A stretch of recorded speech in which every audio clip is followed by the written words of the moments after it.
नमस्कार, मी धीरज महांगरे. वाघोली फुलमळा रस्ता मुदत संपली, काम अपूर्ण, नागरिकांचा वेळ वाया जातोय, पण हा सोपा उपाय अजूनही का केला जात नाही? के लिए आसान रहेगा। फुलमळा रस्ता बघा किती वाहतूक कोंडी आहे। आज दिनांक 17 जून 2026। मग आमचं काय म्हणणं आहे, संबंधित जे अभियंता आहेत, उपअभियंता आहेत,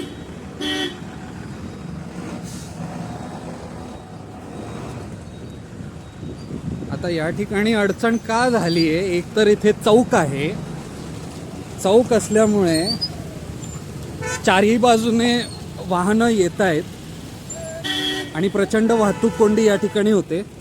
संबंधित उपअभियंता आणि कनिष्ठ अभियंत्यांनी तातडीने जर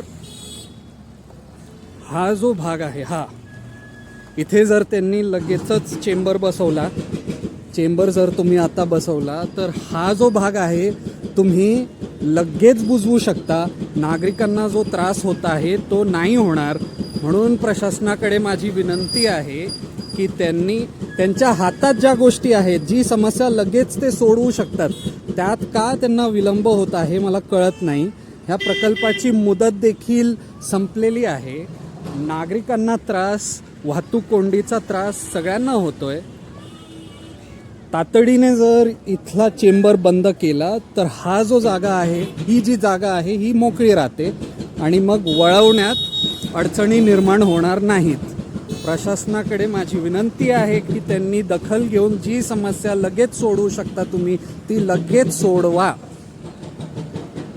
लोकांना त्रास देऊन हे आता मीही मान्य करतो की तुम्ही जो काही प्रकल्प करतायत, पावसाळी लाईन तुम्ही टाकतायत, हे आमच्या हितासाठी आहे, जनहितासाठी आहे। पण जेव्हा आपण प्रकल्प राबवतो, प्रकल्प राबवत असताना त्रास किती कमी आपण करू शकतो त्या दृष्टीने आपला एक दृष्टिकोन आणि दूरदृष्टी असावी, ही माझी माफक अपेक्षा आहे। कारण अभियंता जे कोणी असतात, जे कोणी कॉन्ट्रॅक्टर असतात, हे सुशिक्षित असतातच। म्हणून जनहितासाठी काय योग्य आहे त्याचा विचार करून तुम्ही योग्य ती कारवाई केली पाहिजे, मला असं वाटतं।